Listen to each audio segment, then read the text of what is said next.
Hello, everyone. Um, I am on my second time of doing this, and it makes me nervous still. But anyway, let's start. Excuse me.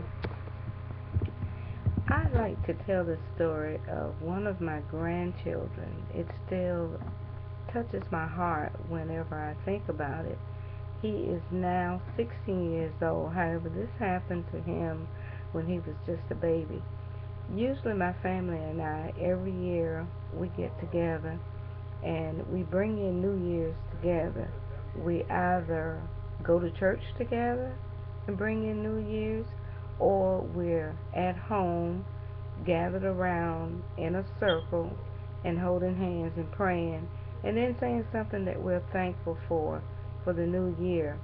However, this particular New Year, we decided we weren't going to go to church. We'd just be home, and when the time came, we'd just be in a circle holding hands, and we would all pray and give something that we'd be thankful for.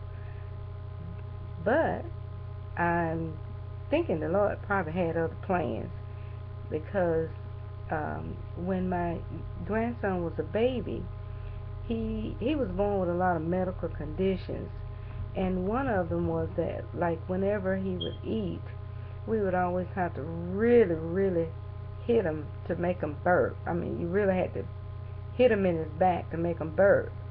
And this particular time, when we were thinking about not going to church and just staying home and bringing in New Year's together and praying, because that's what's important to us as family, my son was feeding him with, this is the son's the dad, he was feeding him, and then it was time to burp him, and he started trying to burp him, but he couldn't get him to burp, and all of a sudden my son just took off with him, and I took off and I was like, well, what's wrong?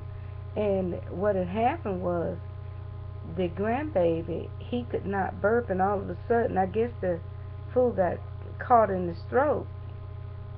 And so what happened was my son was standing in the kitchen, and I was telling him, you hold him, because when I looked at him and I opened up my grandbaby's eyes, they were gone. They were, the pupils were just back, and so I felt for a breath, didn't feel a breath, and my son was beginning to almost panic. And my daughter-in-law, she panics whenever it comes to stuff like this. So I told my son, I said, listen, he's too heavy for me to hold and try to work on him. If you would just hold him, I'll work on him. So he said, okay, Mom. And he held the baby back, and I kept trying to sweep his throat and couldn't get anything at the time. So I told my son, I think what he was thinking was because it was cold outside, if I just get air to this baby's mouth or air in him from the coldness outside, I think this is what he was thinking, that the air will just and make him wake up, bring him back to life. So my son took off running outside, and I said, hold up, where you going, where you going? And he just went outside, and by that time my daughter-in-law figured out what was going on, and it wasn't funny at the time, but when we think about it, we all laugh about it now. She's one of the kind that can't really handle pressure, and she panicked. She was just screaming and hollering. So I told one of my other sons, you go back and take care of her while I work with the baby with him.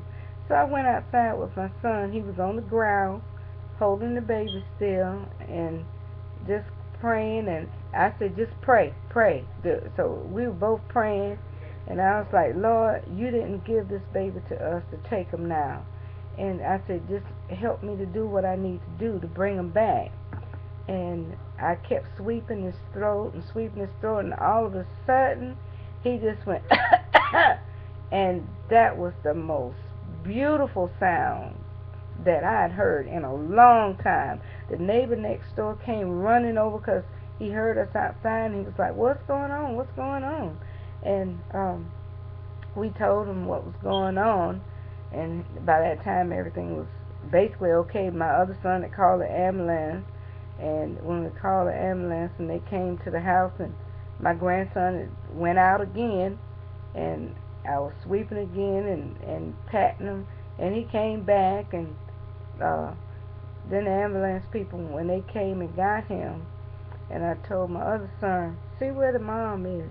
My daughter-in-law was in the bathroom screaming and hollering and um, down on the floor, just hollering. I said, you the one need the ambulance. But anyway, they put the baby in the ambulance, and my son and daughter-in-law, they went with him to the hospital, and we went, my other son and I, we went. We got to the hospital, and this baby is sitting up on the bed, just laughing and playing like as if nothing happened. I said, boy, you scared us. And he was less than a year old then. And I said, you have scared us tonight. But I said, you know what?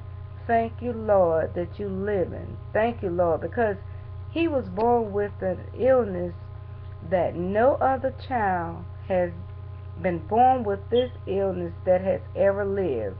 Now, like I say, he's 60 years old now, so I'm not sure if someone else has been born with this illness and is living, but the doctors had said that no one else has known that in the world that was born with this, which is a double aortic arch, that have ever lived, because around his trachea there you have rings. You're born with a ring around your trach. Well, he was born with two, and it was squeezing his trach, so that he had problems breathing.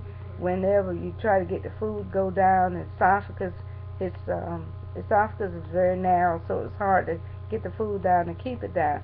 So this to me was a wow, thank you, Lord, because he is truly, truly a miracle child. Like I say, he's 16 years old now, very smart. He still has medical issues, but thank God he made it through that time. And he is a living testimony of what God can do for us, what God will do for us. I think I'm finished with this story. Good night.